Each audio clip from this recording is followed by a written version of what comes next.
কোনো কারণে যদি আপনি পরপর ৩ বছর আপনার জমির খাজনা পরিশোধ না করেন তাহলে সেই জমি খাসজমি হিসাবে বাজেয়াপ্ত করে নেবে বাংলাদেশ সরকার।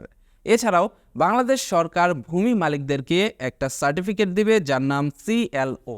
এছাড়াও ভূমি উন্নয়ন কর বা খাজনা দিতেও কিন্তু এই কার্ডটি আপনাকে ব্যবহার করতে হবে। যেহেতু আমার চ্যানেলে ভূমি রিলেটেড বেশ কিছু ভিডিও রয়েছে তাই আমার মনে হয় এই বিষয়টি আপনাদেরকে জানানো উচিত। কোনো কারণে টানা ৩ বছর কেউ খাজনা না দিলে তার জমি বাজেয়াপ্ত ও খাস করা হবে। এছাড়াও জমির মালিকদের ভূমি মালিকানা সনদ certificate of land ownership CLO দেবে সরকার। কিউআর কোড বা ইউনিক নম্বর সম্মিলিত এই ভূমি স্মার্ট কার্ড সনদই জমির মালিকানা নির্ধারণের চূড়ান্ত দলিল বলে গণ্য হবে। ভূমি উন্নয়ন কর বা খাজনা দিতেও ব্যবহার করা হবে এই কার্ড। এছাড়াও জাল জালিয়াতির মাধ্যমে কারো জমি অবৈধভাবে দখল করলে 2 বছর পর্যন্ত কারাদণ্ড বা 5 লাখ টাকা জরিমানা বা উভয় দণ্ডে দণ্ডিত করা হবে। তার মানে বোঝা যাচ্ছে জমি কেনা বেচার ক্ষেত্রে আমরা আরেকটু আপডেটেড হতে পারবো, হয়তোবা দলিলের প্রচলনটা আস্তে আস্তে চলে যাবে। যেহেতু আপনাকে একটা স্মার্ট কার্ড দেওয়া হবে, সেই স্মার্ট কার্ডের মাধ্যমে হয়তোবা ভবিষ্যতে আপনার জমির যে মালিকানা সেই মালিকানা নির্ধারণ করা হবে এবং এই সার্টিফিকেটটি নিয়মিত আপনাকে আপডেট করতে হবে। যদি আপনি জমি বিক্রি করেন তাহলে আপডেট করতে হবে, যদি আপনি পৈতৃক সূত্রে জমি পেয়ে থাকেন তাহলেও আপডেট করতে হবে। প্রত্যেকবার মালিক চেঞ্জ হওয়ার সাথে সাথে এই স্মার্ট কার্ড বা এই সার্টিফিকেটটি আপনাকে আপডেট করে নিতে হবে। এছাড়াও এখন থেকে যেহেতু আপনার জমির খাজনা নিয়মিত দিতে হবে, যেহেতু আপনি পরপর 3 বছর জমির খাজনা না দিলে সেই জমি খাস জমি হয়ে যেতে পারে, তাই আপনাকে কিন্তু অবশ্যই জমির খাজনা দিতে হবে।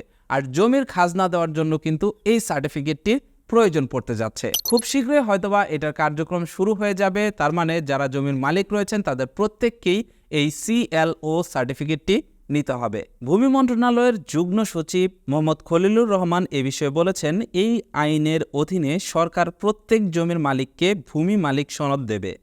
ভূমির মালিকানা নির্ধারণে এই সনদই চূড়ান্ত দলিল হিসাবে গণ্য হবে। এই সনদের মাধ্যমে সহজেই ওই জমি সংক্রান্ত যাবতীয় তথ্য উপাত্ত যাচাই করা যাবে।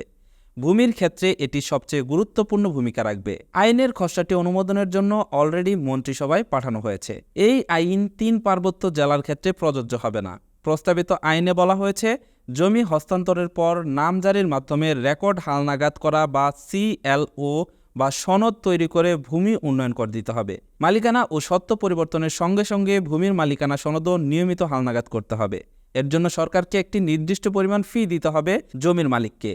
ভূমি হস্তান্তর দলিল বা ওয়ারিশিয়ান বা আদালতের আদেশ বা উপযুক্ত কর্তৃপক্ষের আদেশ সত্ত্ব ও মালিকানা প্রতিষ্ঠার পর বা জরিপে প্রণীত রেকর্ডের পর বিদ্যমান আইনে ভূমির সত্ত্ব ও মালিকানা প্রতি বছর নবায়ন করার বিধান না থাকায় খাজনা পরিশোধের বিনিময়ে যে দাখিলা দেওয়া হয় তা মালিকানার ধারাবাহিকতা বহাল থাকার অফিসিয়াল প্রমাণ হিসাবে গণ্য হবে। এছাড়াও অঞ্চলভিত্তিক ডিজিটাল ম্যাপ অনুযায়ী কৃষি জমি সরকার অনুমতি ছাড়া অন্য কোনো কাজে ব্যবহার করা যাবে না। যেখানে শিল্প কারখানা, সরকারি বেসরকারি অফিস ভবন, বাসস্থান এবং অন্যান্য স্থাপনা নির্মাণের অনুমতি দেওয়ার ক্ষেত্রে অপেক্ষাকৃত অনুর্বর কৃষি জমি ব্যবহার এবং ভূমির সর্বোচ্চ ঊর্ধ্বমুখী সম্প্রসারণকে প্রাধান্য দিতে হবে। কৃষিজমি সুরক্ষা দিতে গ্রামাঞ্চলে বহুতল ভবন নির্মাণের ক্ষেত্রে ঊর্ধ্বমুখী সম্প্রসারণকে উৎসাহিত করতে সহজ শর্তে গৃহ ঋণের ব্যবস্থা করতে বলা হয়েছে। এছাড়াও এই খসড়াটিতে আরও উঠে এসেছে, কোনো ব্যক্তি বা পরিবার বা প্রতিষ্ঠানের চলাচলের পথ বন্ধ হয়ে গেলে পক্ষরা আলোচনা বা স্থানীয় সরকার প্রতিষ্ঠানের মধ্যস্থতায় বাজার মূল্যে ক্ষতিপূরণ বিনিময়ে ন্যূনতম চলাচলের পথ দিতে হবে। কোনো পক্ষ রাজি না হলে তা অপরাধ হিসেবে গণ্য হবে। এজন্য 1 বছর পর্যন্ত কারাদণ্ড বা 50,000 টাকা বা উভয় দণ্ডে দণ্ডিত হতে পারেন। বাংলাদেশ সরকারের এই উদ্যোগটাকে আমি সাধুবাদ জানাই। তার কারণ ভূমির ক্ষেত্রে বা জমি জমার ক্ষেত্রে কিন্তু এখনও আমরা সেই অ্যানালগ পদ্ধতিতে পড়ে আছি। এটাকে যদি ডিজিটালাইজেশন করা যায় তাহলে কিন্তু আমাদের অনেক উপকার হবে।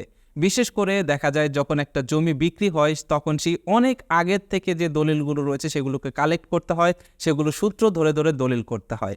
এই ক্ষেত্রে যদি একটা মালিকানা সার্টিফিকেট বা COL সার্টিফিকেট থাকে তাহলে সেই সার্টিফিকেটের মাধ্যমে খুব সহজেই জানা যাবে জমির যে বর্তমান অবস্থা, সেই বর্তমান অবস্থা কি, এর আগে কার কাছে ছিল, তার আগে কার কাছে ছিল, সকল হিস্ট্রি খুব সহজেই জানা যাবে এবং খুব সহজেই একটা জমির মালিকানা যাচাই করা যাবে।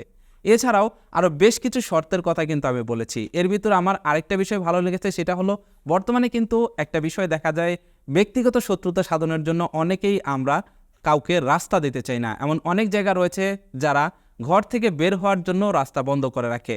আমার পাশে আরেকজনের জমি রয়েছে, আমি তাকে রাস্তা দিব না, এরকমটা হওয়া যাবে না। যদি আপনি রাস্তা না দেন তাহলে কিন্তু আপনার 50,000 টাকা বা জেলও আপনার হতে পারে। এই প্রত্যেকটা বিষয় আমার কাছে ভালো লেগেছে এবং আমার কাছে মনে হয়েছে প্রত্যেকটা বিষয় আপনাদেরও জানা উচিত। খুব শীঘ্রই কিভাবে COL সার্টিফিকেট নিতে হবে, কিভাবে এই COL সার্টিফিকেটটি পাবেন, এই বিষয়ে ভিডিও নিয়ে আপনাদের মাঝে হাজির হব। সেই জন্য অবশ্যই আমাদের এই চ্যানেলটি সাবস্ক্রাইব করে পাশের নোটিফিকেশন বেলটি অন করে রাখবেন। তার কারণ আমাদের এই চ্যানেলে প্রতিনিয়ত গুরুত্বপূর্ণ ভিডিওগুলোকে আপলোড করা হয়ে থাকে। That's it for now, take care, bye by.